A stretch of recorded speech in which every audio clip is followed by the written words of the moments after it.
datangnya dari Farhan dari Sumeneb, Madura. Semoga Habib Hasan senantiasa selalu dalam lindungan Allah Subhanahu wa taala. Amin ya rabbal alamin. Yang ingin saya tanyakan ya Habib, kenapa Islam di dunia ini kebanyakan memakai madhab Imam Syafi'i? Kenapa enggak Abu Hanifah atau imam-imam yang lainnya katanya Habib? Kalau kita lihatlah semua imam itu ulama, luar biasa semuanya imam ya. Tidak bisa kita katakan ini lebih afdal dari ini.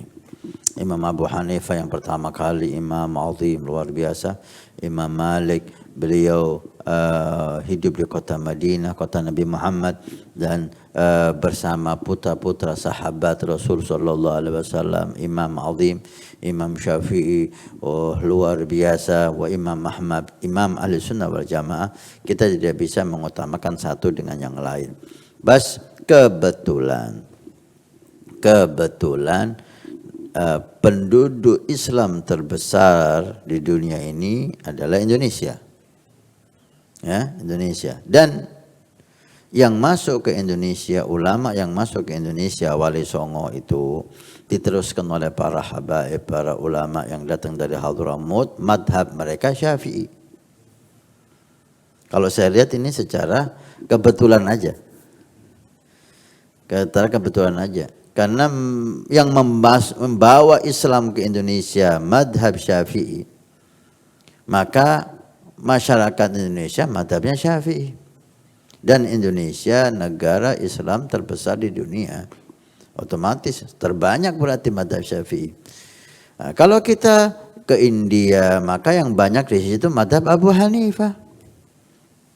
Nah, kita ke negara-negara yang lain, ada yang banyaknya negara itu madhabnya Imam Malik. Negara yang lain ada yang madhabnya itu Imam Ahmad. Tapi memang madhab Syafi'i luar biasa ya.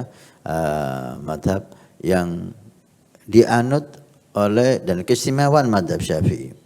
Keistimewaan madhab Syafi'i, madhab yang dianut oleh Al-Ba'alawi, para habaib, para cucu Nabi SAW dari Al-Ba'alawi, mereka madhabnya Syafi'i. Dan mereka menyebar ke seluruh dunia ini. Sehingga Islam yang ada di tangan mereka dari Malaysia, Singapura, Thailand, dan negara-negara yang lain, karena pendainya madhabnya Syafi'i mayoritas, sehingga masyarakatnya menganut beragama Islam dengan madhab Syafi'i sesuai dengan gurunya.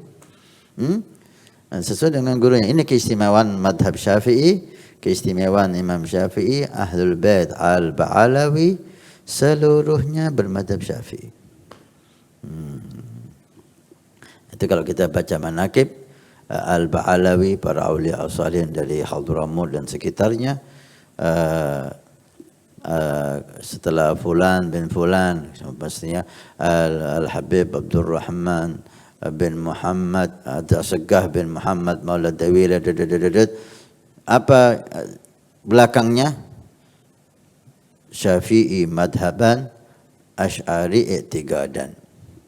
Madhabnya Syafi'i, akidahnya Asy'ariyah. Madhabnya Syafi'i, akidahnya Asy'ariyah. Seluruhnya. Inilah yang membuat madhab Syafi'i mewarnai dunia. Karena habaib Hadramut ke penjuru dunia alam, memasukkan Islam banyak orang di Afrika.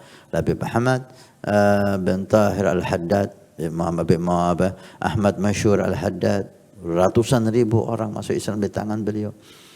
Semuanya itu otomatis madhabnya Syafi'i, karena yang membawa Islam madhabnya Syafi'i.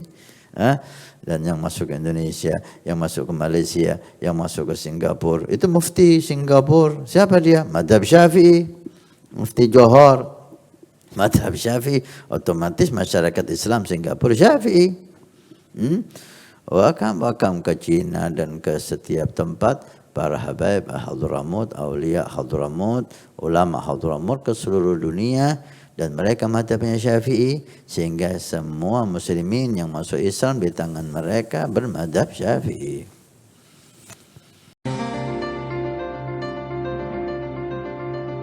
Nabi bersabda, "Man bana masjidan banallahu baitan fil jannah."